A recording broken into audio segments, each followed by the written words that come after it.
Parece que só foi encontrada uma ossada de um crucificado. De um crucificado. Uhum. E como é que é? Ele estava o quê? Sem buraco, sem furo nas mãos? Não, foi... Que amarravam os braços também, né? A questão do amarrar hoje está sendo questionado, porque não temos nenhum relato antigo que menciona isso. Foram as reconstituições renascentistas que falavam disso, mas nós não temos nenhum relato romano que amarrava os crucificados. Tudo bem, mas esse que encontraram? Esse que encontraram foi o seguinte: depois da Guerra de 6 Dias em Israel, em 1968, a Guerra de 6 Dias em 1967, eles estavam fazendo uma terraplanagem num bairro no subúrbio de Jerusalém chamado Givat Ham-Vitar.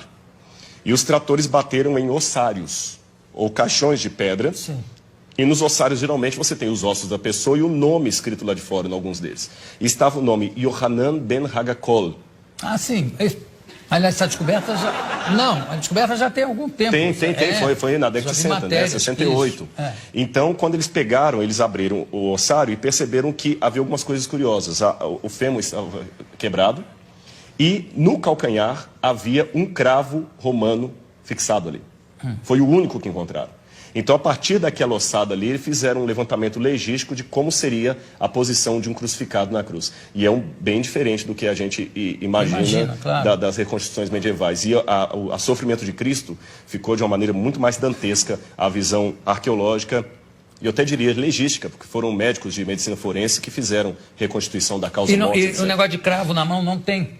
Não, porque o osso dele estava muito fragmentado. Mas, então não tinha, os ossos da mão não estavam todos inteiros. Pelas profecias, certamente não é uma ossada de Jesus. Ah, não, com certeza não. Porque, inclusive, se eu não me engano, tem uma das profecias que diz: nenhum dos seus ossos será quebrado. E não conhecerá a corrupção. E nós temos evidências. Eu sei que muitos historiadores hoje negam a ressurreição de Jesus, pensam que é uma teologia, mas eu digo, com base histórica, a ressurreição de Jesus aconteceu e nós temos muitos elementos históricos para afirmar isso, a despeito do questionamento de muitos historiadores. Mas sobre a ressurreição? Sobre a ressurreição. Mas qual é o dado histórico que pode haver sobre a ressurreição? Claro que é uma questão de fé, para mim é uma questão de fé. A própria forma como os relatos evangélicos estão não demanda uma propaganda.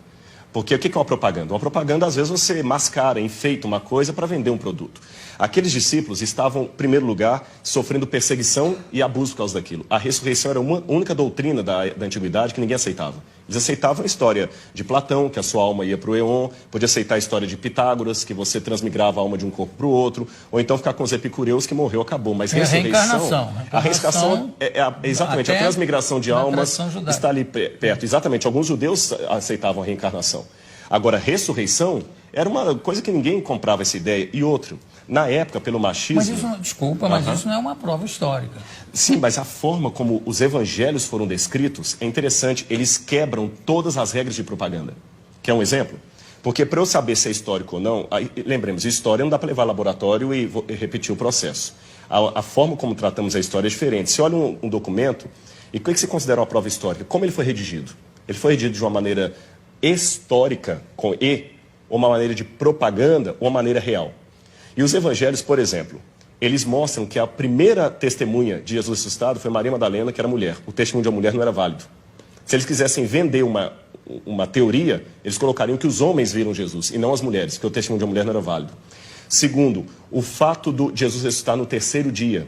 Para o judeu, até o terceiro dia, você podia ter um coma e voltar. Interessante que Jesus ressuscita depois do terceiro dia, ele estava realmente morto. Outro detalhe... Mas ele não ressuscita com o mesmo corpo que ele morre, né? Mas é um corpo glorificado. Glorificado, mas ele tinha algo tangível. Tanto é que quando ele aparece para Tomé, o famoso São Tomé, o incrédulo, ele fala: Tomé, veja que o senhor, que um espírito não tem carne e osso, toca nas minhas feridas. E depois ele pergunta: o que vocês têm para comer? Eles tinham peixe e favo de mel, e ele come com eles.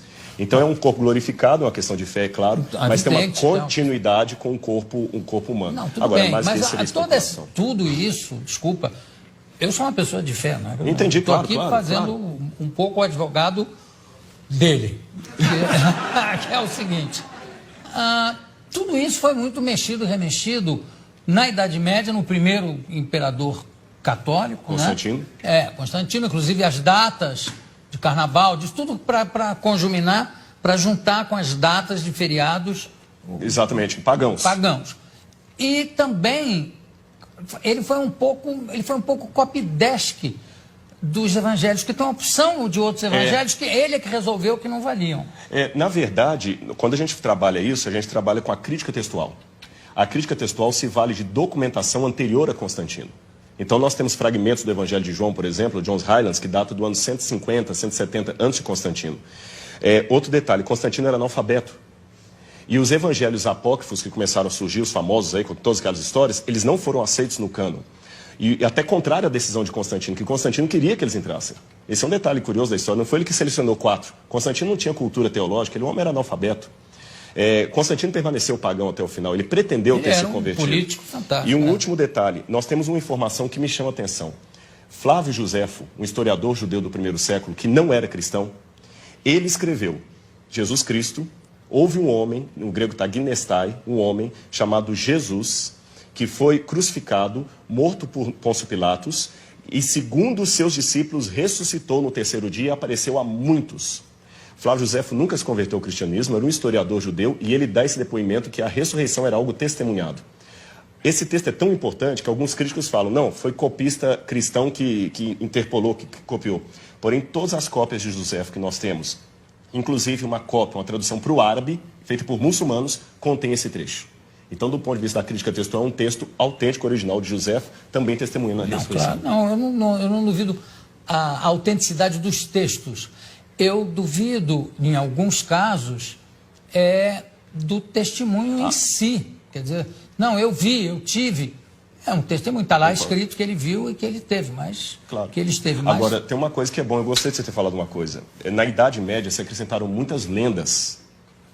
Esse é que é o problema. E o pessoal confunde as lendas com o que está na Bíblia. E só um detalhe com relação ao testemunho. Quando a pessoa dá um testemunho vendido, ela vai ganhar alguma coisa. O que os apóstolos ganharam com aquele testemunho? Pedro morreu crucificado de cabeça para baixo. Paulo degolado. Então, quanto tempo demorou a mentira? Essa que é a questão. Eles não ganharam nada, só ganharam perseguição. Então, das duas, uma.